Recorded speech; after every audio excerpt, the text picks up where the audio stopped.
this meeting to order at 5 p.m. We would like to observe a moment of silence in honor of our former board member, Mr. Darwin Shelley, who sadly passed away on February 14th. Mr. Shelley's dedication of 50 years in serving on the board is leaving a lasting impact on our community. Please rise for a moment of silence followed by the pledge.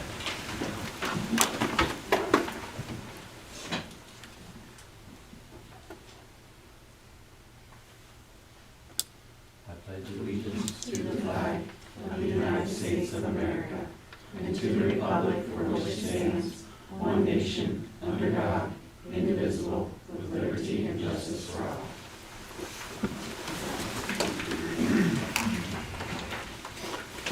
Mr. Marks, roll call. Mr. Livingston. Here. Mrs. Bolton. Here. Mr. Bailey. Here. Mr. Note. Here. Mrs. Lawson. Here. Mr. Fink. Here. And Mrs. Zorbaugh is not online yet. I will let you know when she does get Student representative reports for February are attached for your review. Let's see here. We have reached the point for the educational presentation. Dr. Enders.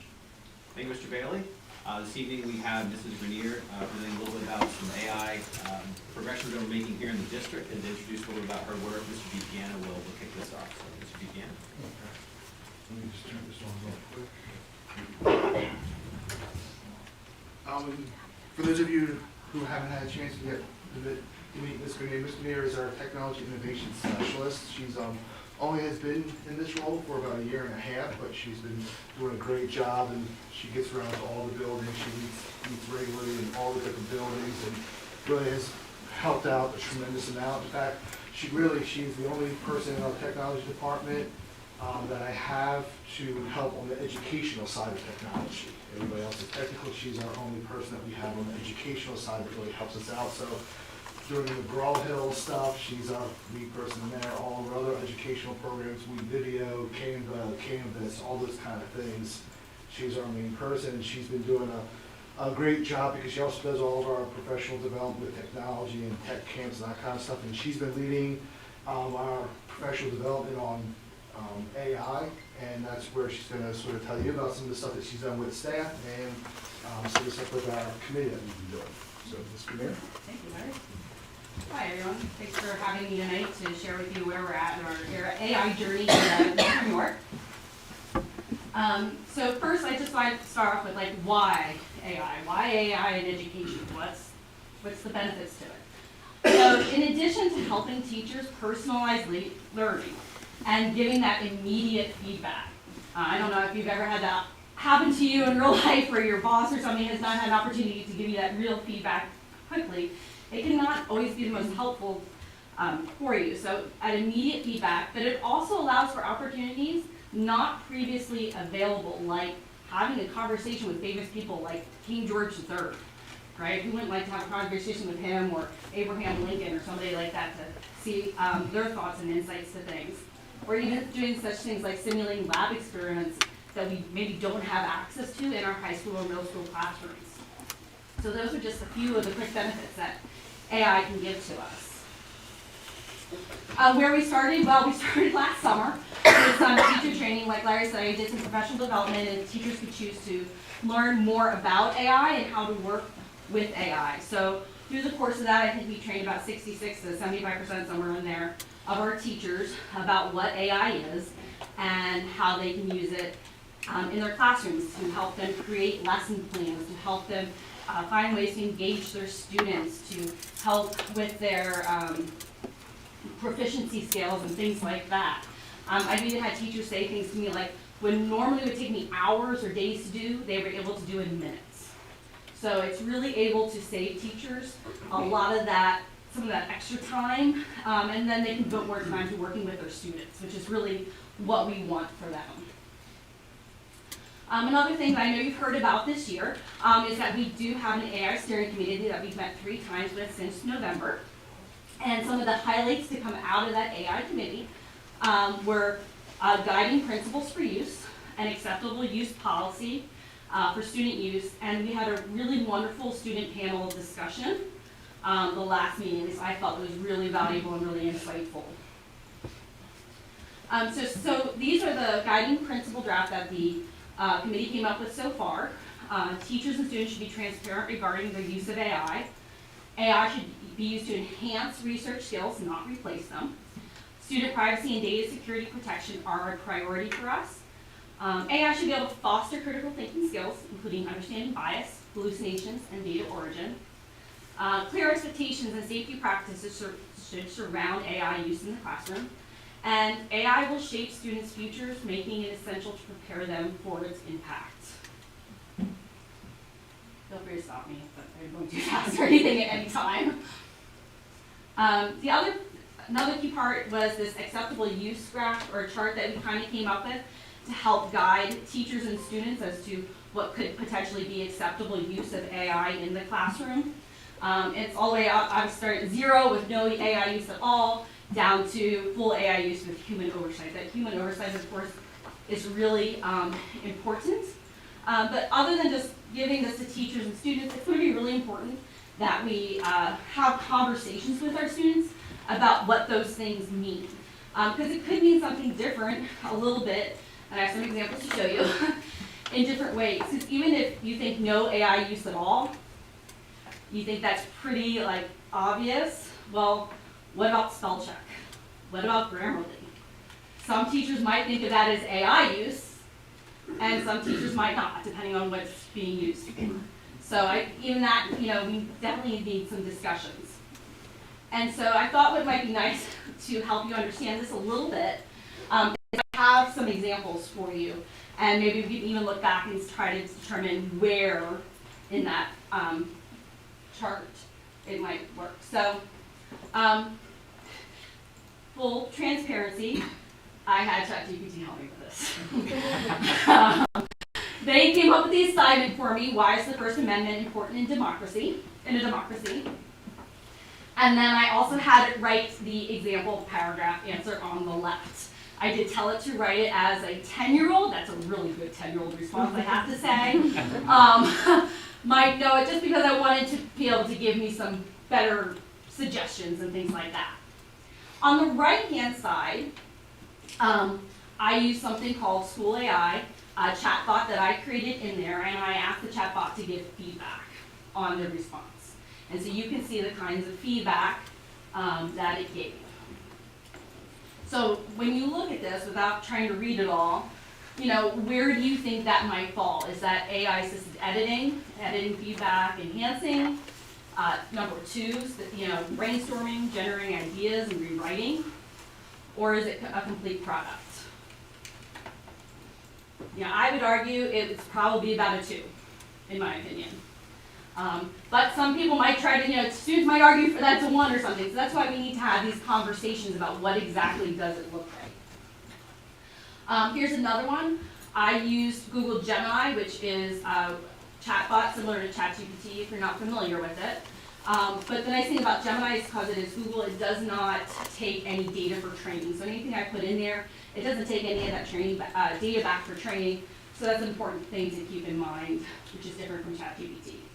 So on the left, you can see I gave it a prompt. I basically told it what I wanted to give me, and it wrote an outline for me. So not really any big details in there, not a lot of information, but it wrote an outline. So again, that's a same exact assignment, different way to use AI. Where would that fall? To me, that's more of a number 1, enhancing organization, giving feedback. And then the last one, I only took the first paragraph from my example one, and I had Gemini say, hey, can you rewrite this for me and make it better? And it added a lot of details for me and really enhanced, made it a lot better. So, for me, that is almost more of a 3, where it really just kind of rewrote it if I took the whole thing. So that's some examples for you about how AI can be used in different ways to assist students and different levels. And finally, we had the student panel. Allie and James did a fantastic job talking to our group. They talked for almost an hour, and they probably could have gone longer. But they were using AI tools at home, such as Photomath and Gemini Homework Helper. And as much as I try to stay up on all the AI tools, I'll be honest, I had not heard of Gemini Homework Helper yet. I went back and immediately looked that up. Photomath I had heard of for a while now. But basically with Photomath, if you're not familiar with it, students can take a picture of their math problem, and it'll walk them step by step through answering and filling out how to solve that math problem. And both of these things are not on their student Chromebooks, I should mention too. These are things that they're using at home on their personal devices.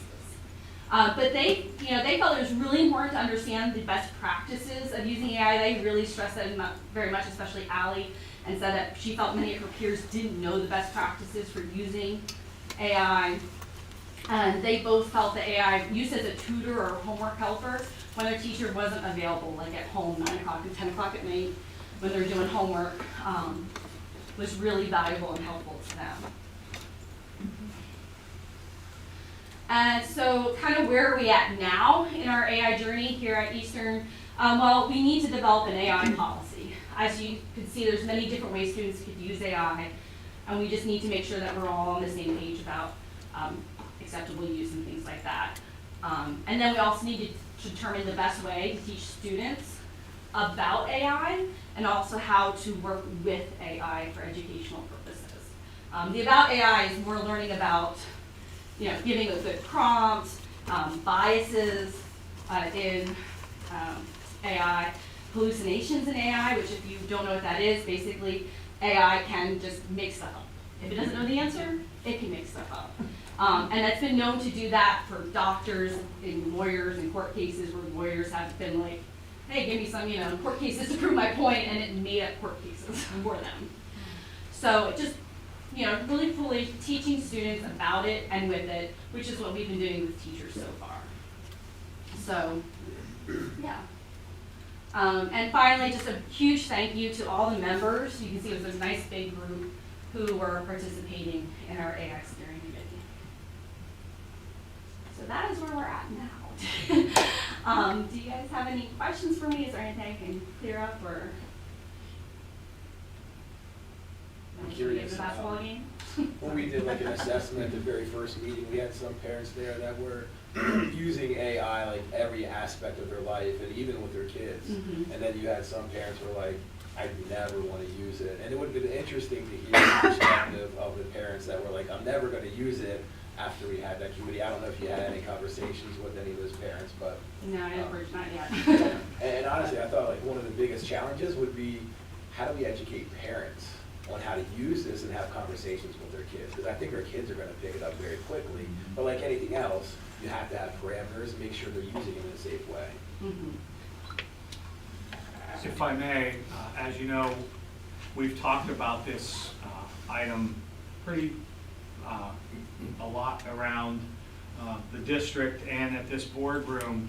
I felt that it was very important that we bring all these stakeholders together into one place and really have a conversation about how we're going to use artificial intelligence, because we know right now it's not going away. And so I was very impressed with all the work that Larry and Vicki did, and I was even more impressed with the engagement of our parents in the process and being vulnerable and sharing with us how they really felt about their child, maybe using it or not using it. And so we were able to get a really good conversation going in these meetings around this topic. And for me, the parent input along with the student input was very important to have those voices in the room as we move forward with that. And as you know, we shared with the board that it was very important that we put a policy in, but we teach our students how to effectively use it and the guide rails that we will put in place as a district, excuse me, moving forward together around this topic. As you know, I think I've talked a lot about we look in this district because of the personalization that we do with our students. How can we have teachers clone themselves in a classroom? So if I'm a teacher working with a group of students here, how is there a particular way that maybe artificial intelligence might support those students' work in the classroom when the teacher is not around. So as you know, the last thing I'll share is that we have only done training with our teachers, and we have only had our teachers using artificial intelligence for their planning. We have not had teachers having students being engaged with artificial intelligence after they've created some type of assignment with that. So we did the teacher training because we wanted to get out ahead of that, and then we put the brakes on to have this steering committee so that we could get everybody in our community of stakeholders around this topic and have these conversations. So I look forward to us developing that policy, bringing it forward. We talked with our committee that once we develop the policy, we'll share that with them as well so they can give us feedback on the policy to see if we hit the mark on what we were talking about. But the guiding principles will be very important to us as we move forward implementing artificial intelligence in an effective manner within the school district. But I felt it was important for us as a district to be able to move in a fashion that we had everybody in the room having those conversations. So thank you, Vicki. Appreciate it. Thank you. Thank you. Thank you.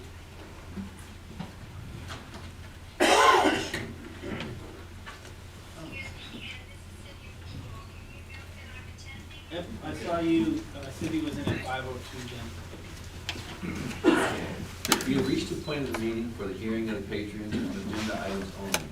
We will have another hearing of the patrons at the end of the meeting, and you can speak on any topic. Residents or taxpayers of the district, members of the staff, parents, guardians, and students enrolled in the district, and individuals who have been requested by the superintendent or board to present a given subject may address the board. Each statement made by the commenter shall be limited to 5 minutes. Commenters may not cede their time to other individuals. No matter involving individual students, personnel, purchase, lease, or real estate, labor relations, litigation, or other privileged or confidential issues shall be initiated at the public meeting. Please note the board will be listening and taking notes, but please do not expect a response. If further action is needed by the administration, direction will be given to follow up with the community member. Should a board member offer a response, that individual is speaking only for him or herself, and the response should not be considered not to be of the board.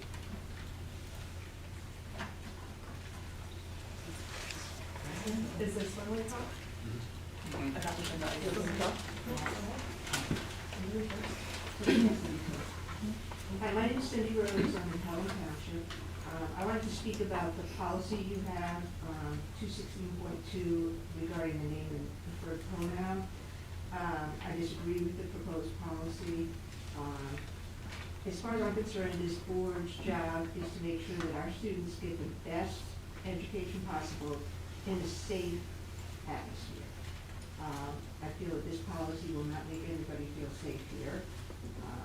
And when I say all students, we should be giving them the best education they can feel safe. I mean, no matter what their race, color, religion, sex, anything about them should make a difference. It is definitely not in the best interest of our students. What I see is this policy as a way for outside entities to get their foot in the door, to make more policies that further their agenda, but that aren't good for our kids. And I'm sure that, it's unnecessary and it's not good. So I respectfully ask that you either table it or that you vote no. Thank you. Thank you. Hi, I'm Abby Duncan. First, I'd like to remind this board that you all have a sworn responsibility to serve all students. All students. With that being said, I'd like to talk about this new policy, the one aimed at our most vulnerable students. I know there's a few members on this board who were waiting for this, so my question to you is, did you ever bother speaking to the families to see how their children are about to be affected? Have you asked health professionals how this will affect students' mental health? Have you ever tried to learn about the LGBT folks in your own community? Have you had conversations with them to see how all this affects their lives? If you said no to these, then obviously you don't care about all students. Now, if this policy does pass, I hope you allow our students and their parents to opt out of a class where their names or pronouns are not being respected. If my child were trans or non-binary, there's absolutely no way I would make them sit in a room where they weren't shown basic respect. If this board takes its responsibilities to all students seriously, it will reconsider this ridiculous policy. And I will add, although my daughter graduates this year, that doesn't matter. I'm still going to continue to show up and fight for the rights of all of our students. Thank you for your time. Thank you. Hi, I'm Nicole. I have a master's degree in education. I'm a history teacher. So I would like to talk a little bit about the duty of care and professional responsibility that teachers have. We have a duty to protect all of our kids and make sure that they can learn. And if a child feels unsafe, they also feel like they cannot learn. Additionally, I'd like to bring up the Cluj versus Brownsburg Community School Court case of 2022, which is a federal case where it was shown that teachers do not have the right to choose what pronouns that they use based on their own personal belief system. This has already been settled in federal court of law. Now, I want to tell you about my children. I've had many children in this school district. You probably recognize me. I'm a foster parent. I live the life that I preach about. I've helped children for 20 years now. And I want to tell you about my son, Jackson. When he was a student here, he's a transgender foster child. When he was a student here, his teachers dead named him. That's where they called the wrong name. Now, he looked like a boy. He acted like a boy. He dressed like a boy. He was a boy. And they dead named him, and they called him the wrong pronouns. And the other students did it too because it was okay because the teacher did it. And he came home one day and he was upset. And he said, "Mom, can I go for a walk?" And I said, "Yes." And he walked in front of a car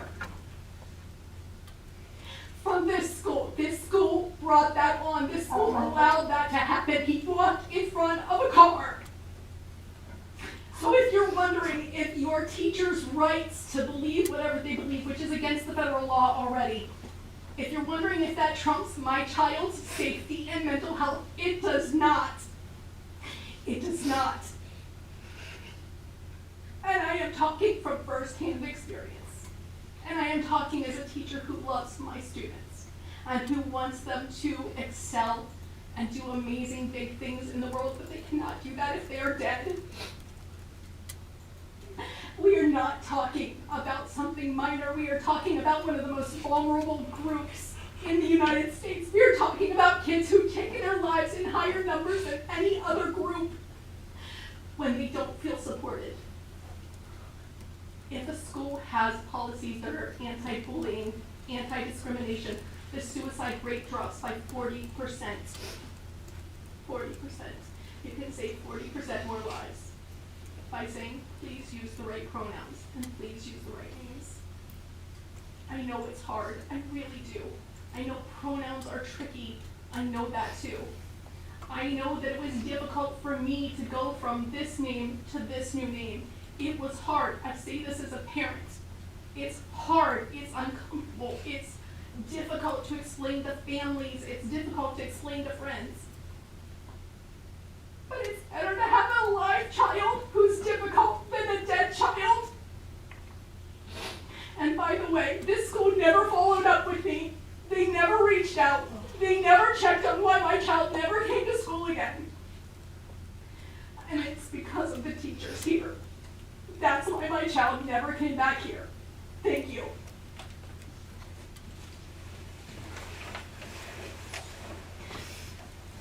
My name is Susan Eifert. I'm a Helen Township resident. My kids graduated here in 2012 and 2014. I'm 66 years old, I'm old enough to remember the outrage over women's desire to be addressed as Ms. instead of Miss or Mrs.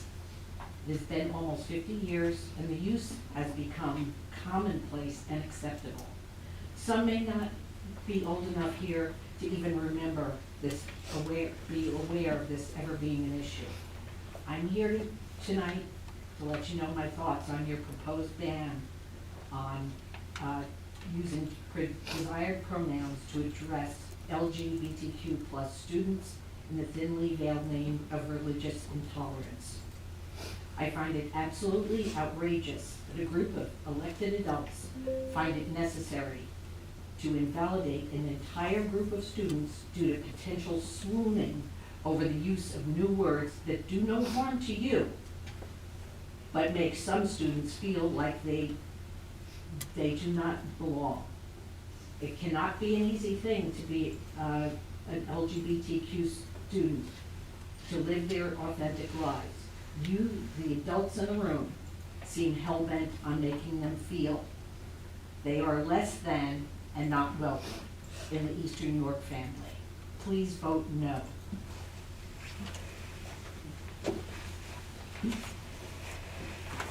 My name is Beth. Both of my children went to Wrightsville Elementary, and I have a high school. Please state your last name. Beth Weaver-Carter. I'm also here to speak to this anti-trans policy that you're going to be voting on. I'm a teacher with 20 years of experience teaching. I don't teach in this district. But the thread that you've seen from the Mama Bears here tonight is that we want our children to be at school in a safe place. And I've done enough study for professional development and other study that talks about it, to learn about the way the brain is wired. And that when students don't feel safe, they get stuck in fight or flight or freeze response. We all know this, hopefully, that we study this kind of thing. When we're stuck in our fight or flight response, we can't get into our higher critical thinking skills, which is what we teachers want, and what I'm hoping you elected school board officials want for the students, that they can all excel at higher critical thinking skills, and they can't do that if they're stuck in these places because of bullying, either from the students around them who feel like they have a permission to bully because such a policy is out there, or by the teachers who might not call it bullying, but it truly is bullying when they refuse to call people by the names and pronouns that they request. I'd like to make it explicit here that the tenor of this discussion has been set already when Cindy Rohrbaugh was quoted in New York Dispatch saying, quote, the Title IX should no longer be a deterrent to us, to us, the board, using this Christian nationalist organization, EYSD, in light of the new presidential administration. From my years of advising a GSA and a Christian school, I can tell you story after story of trans students who walk the halls with a constant threat of anger, of danger and threat to their psychological safety because of the attitude of the adults, the parents and teachers, who used religion to deny trans and queer students their wholeness, seeped into the atmosphere of the school and gave fellow students the sense that they could get away with cruel bullying, and that somehow they could bully their classmates in the name of religion. Further, I tell you that when teachers stood up publicly for trans and queer students who were bullied by their classmates and misgendered by other teachers, not only did the LGBTQIA plus students feel safer, but other kids in classes felt safer. There are not a lot of studies on this, but I found at least one study done in Canada, which found that when schools had healthy, functioning GSAs, the suicide rate in the district went down. And this wasn't just for the LGBTQIA plus kids. This was for all the kids, because when we see to the mental health of our trans and queer students, we see to the mental health of all of our students. Everyone understands then that they are seen and known and loved. This is suicide prevention. What you are looking at tonight is the opposite, as we've heard tonight.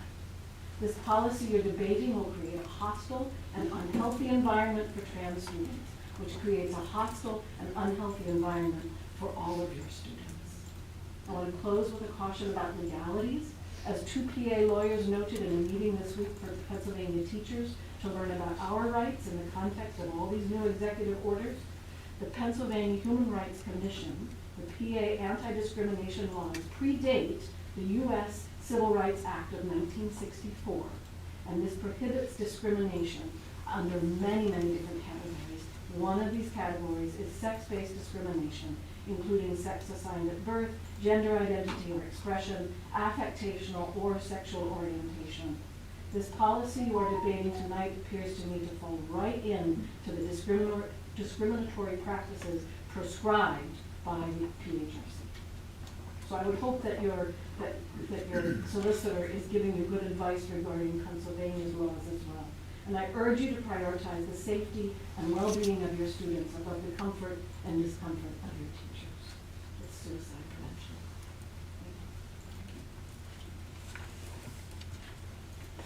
Respectfully, I don't know how none of you got emotional hearing that story. I really appreciate you sharing, and I'm so sorry that that happened to you and your child.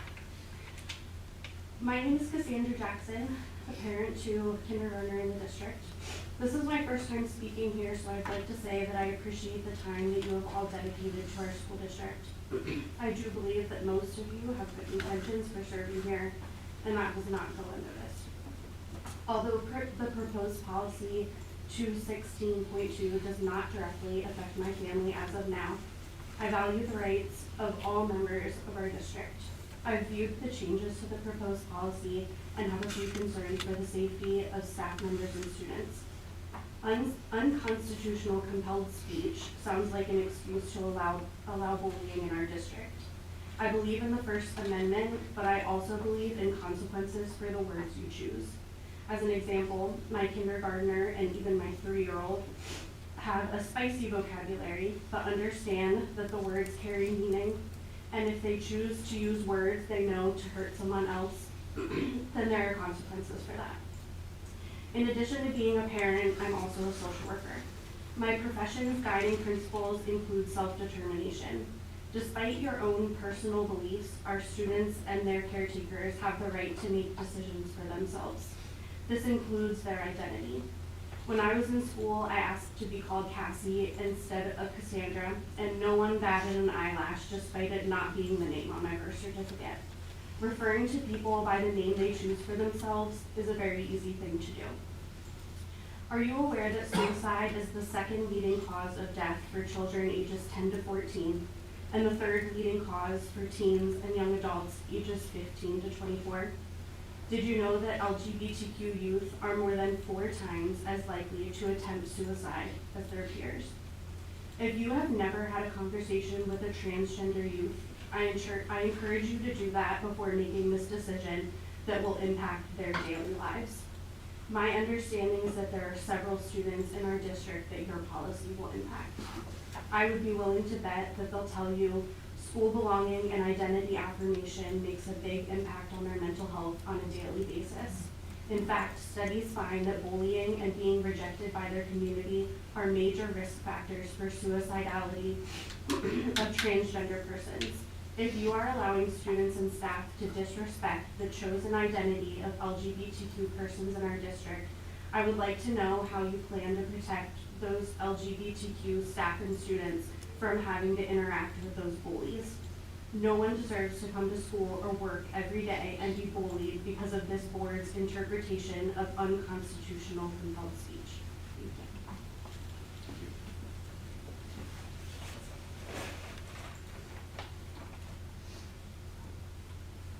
Thank you. That's it for public comment on the agenda item. We will move to the approval of previous board minutes. Do I have a motion and a second? Motion. Second. Treasurer's report, Mr. Marcus. Do we have a motion and a second to approve the treasurer's reports? Thank you. Any comments or questions? All those in favor signify by saying aye. Aye. Any opposed? Motion carries. Okay, next is the secretary report for budget and finance. Do we have a motion and a second to approve 7.1 to 7.7? Motion. Thank you. Any questions or comments on the motions? Well, 7.1 to what, 7.7? 7, yeah. The 7.1 for the credit card, I just had one question on the Walmart. Yep. For $650.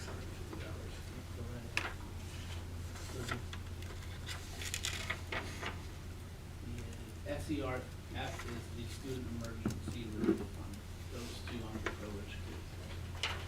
And then 7.7,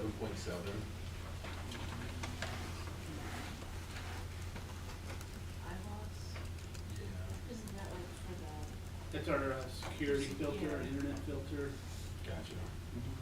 3-year contract. And Larry, I don't want to get into technical discussion, but what's the cloud storage used for? For the eyeballs, Yeah. there's filtering through the cloud for when devices are on campus or off campus, and there's also the reporter that's also in the cloud, and that's the storage that you're seeing to record all the records and Got it. logs. Yep, makes sense, thank you. That's it. Any other questions? All of those in favor signify by saying aye. Aye. Any opposed? Ayes have it. Next, we have the Secretary's report operations. Do we have a motion and a second for 8.1 to 8.6? Thank you. Any comments or questions? All those in favor signify by saying aye.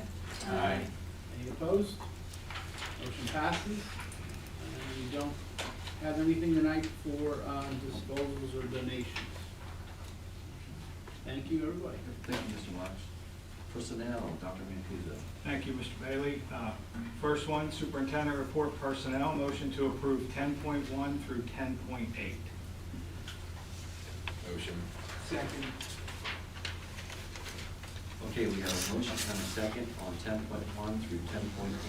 Any questions or comments? All those in favor signify by saying aye. Aye. Opposed? Motion carries. Superintendent report for curriculum, motion to approve 11.1. Motion. Second.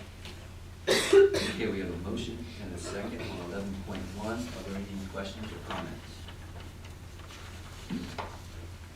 Seeing none. All those in favor signify by saying aye. Aye. Opposed? Motion carries. Superintendent report for policy, motion for the board to approve 12.1. Motion. Second. Okay, we have a motion and a second on 12.1 policy. Are there any questions or comments? All those in favor signify by saying aye. Aye. Opposed? Motion carries. Superintendent report for new business, motion for the board to approve 11.1 through 13.1 through 13.3. Pardon me, can we hear who opposed to that? No. Nobody did. Nobody? Not one of you's opposed to that, even after her story? Wow, you're sad. Can I make a comment? This is first reading, so it comes back again next month. I know. Should be. Does that make a difference? It doesn't. Okay, we get a motion. Motion to approve 13.1 through 13.3 for the board to approve, 13.1 through 13.3. Motion. Second. Okay, we have a motion and a second on 13.1 through 13.3.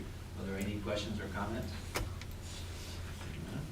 All those in favor signify by saying aye. Aye. Opposed? Motion carries.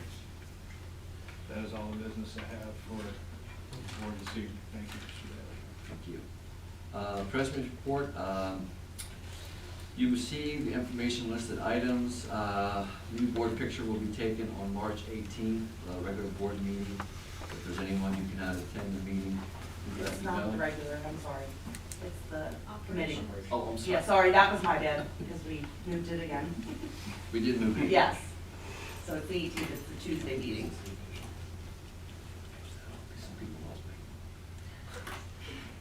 Last year's picture didn't have everybody. Oh. Yeah, there was people missing, so. Okay, upcoming board meetings. March 18th at 5:15 is the Operations Committee meeting. March 20th at 6 PM is a regular board meeting.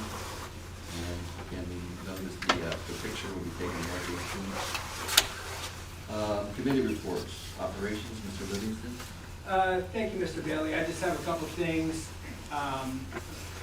for public edification. We did review the Market Street agreement on Tuesday, and I'm pleased to say that we were able to cut the booster clubs loose to go ahead with their fundraising as they have in the past, which is a benefit to them and to our athletes and our musicians.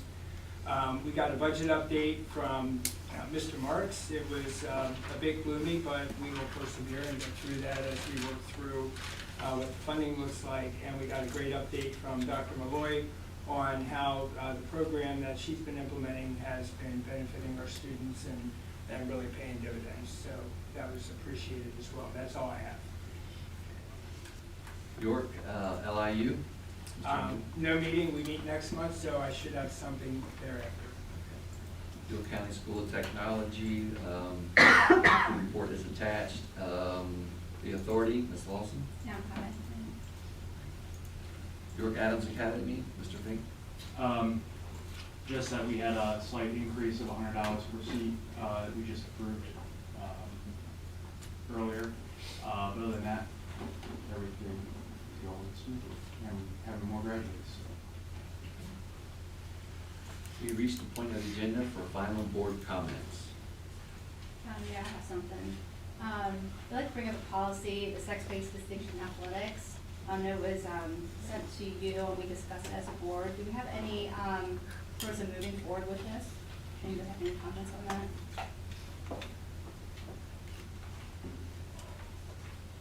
Wow. She is hateful. She is absolutely hateful. What was, I'm sorry, what was the?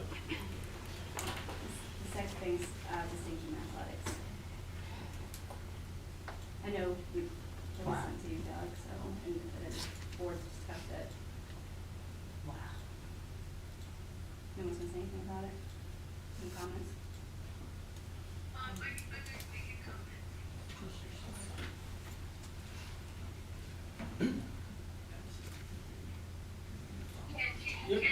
Yep. Everybody can hear you. Yep. Okay.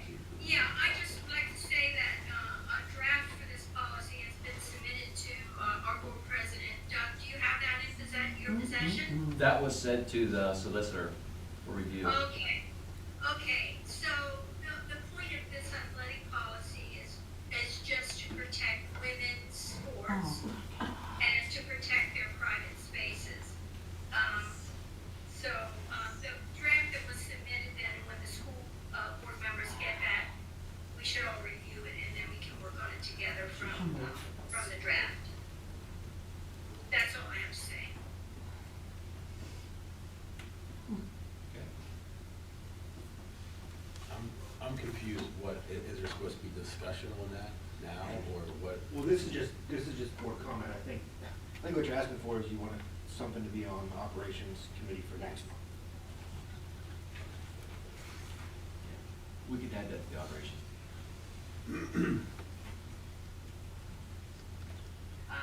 May I make another comment?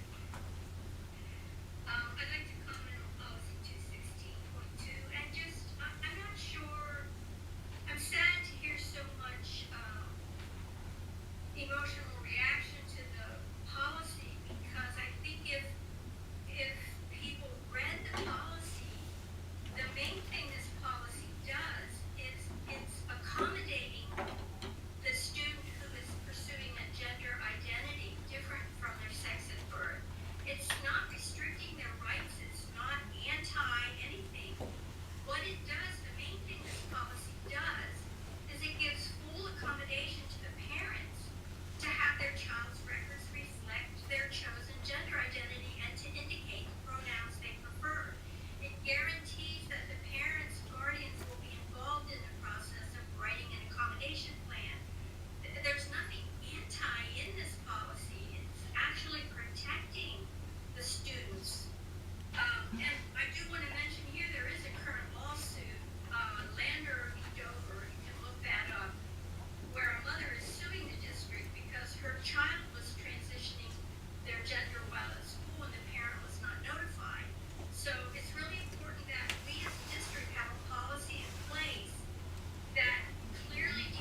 that doesn't force anyone to say things that they believe to be untrue.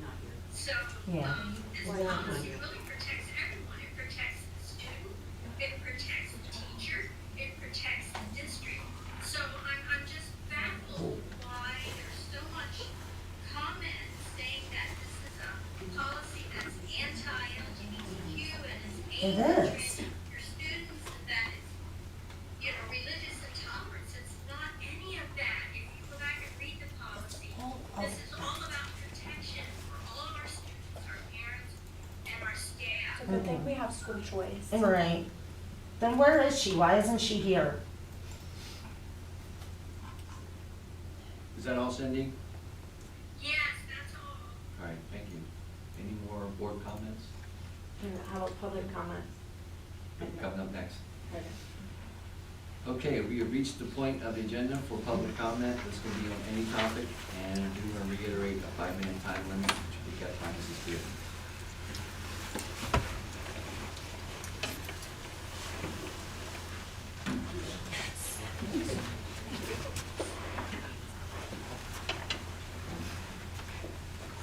Hello, my name is Christine Sowers. I don't know, too many of you are new.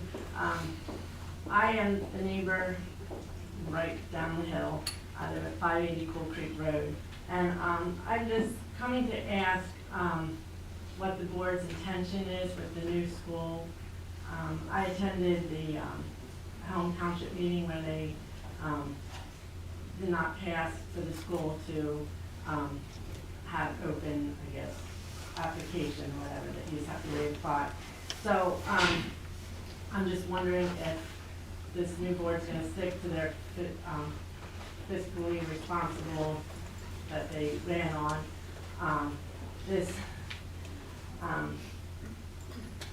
The amount of money that was spent on this project, it was ill-conceived. In fact, the board, the administration and the previous board hid it from the public, did not, for the longest time. The first meeting that they had, every single resident that spoke out about new school or the new school at that site.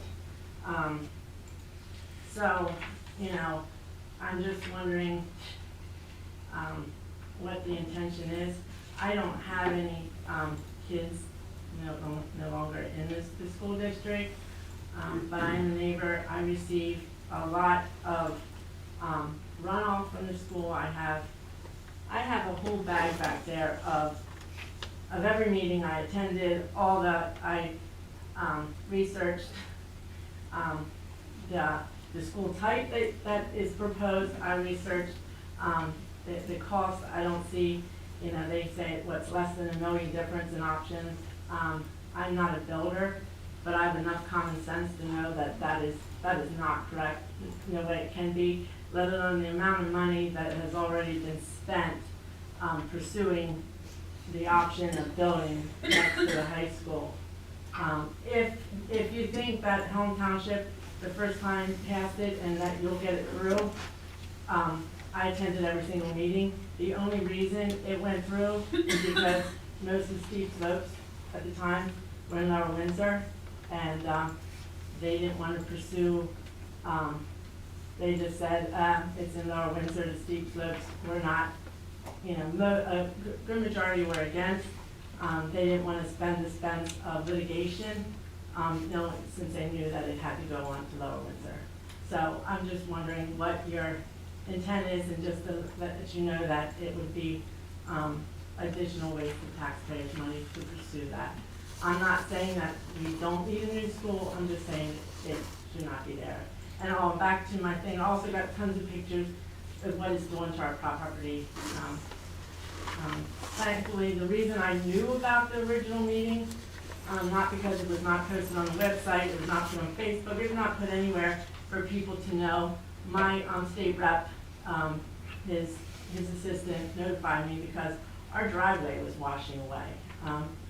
So if anybody want to see those pictures, we still have tons of erosion issues from the high school was built, did not, back at that time, they didn't have to follow the new policy, and I don't know how you're gonna stop, the water that is gonna be created by a new school.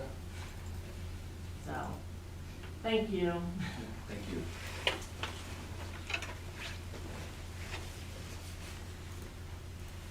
Susan Eifert again.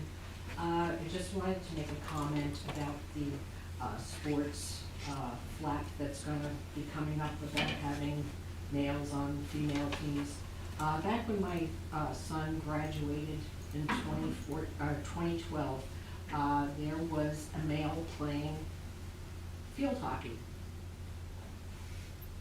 There wasn't a flag, it was no big deal. Nobody complained, he just did it. All the teams were okay with it. So we're gonna make a big deal out of it? I don't understand. And secondly, about an accommodation being made for students who wanna use pronouns. Is that, accommodations, in my experience with students, that's, from having accommodations educationally, IEPs, GIEPs. I had a child who graduated in 2014 who had both a GIEP and an IEP. That was difficult to navigate. And now as far as I know, accommodations come from the Department of Education. Is there such a thing? Is there such a thing coming? Or are you getting ahead of the game? That a student has to have accommodations just to be addressed to make them feel like they belong. Just think about it.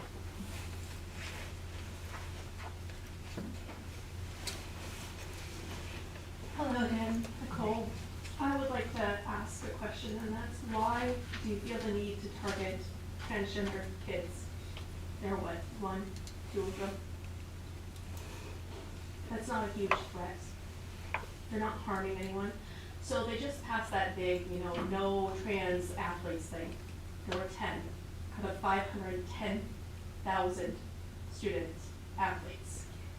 We are not talking about a big proportion of people.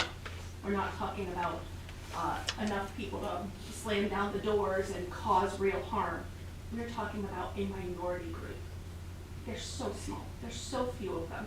They ask for so very little. So very little. They're not asking you to spend money on them. They're not asking you to build new facilities for them. They're just asking for the basic right to exist. And I don't think existence is asking too much.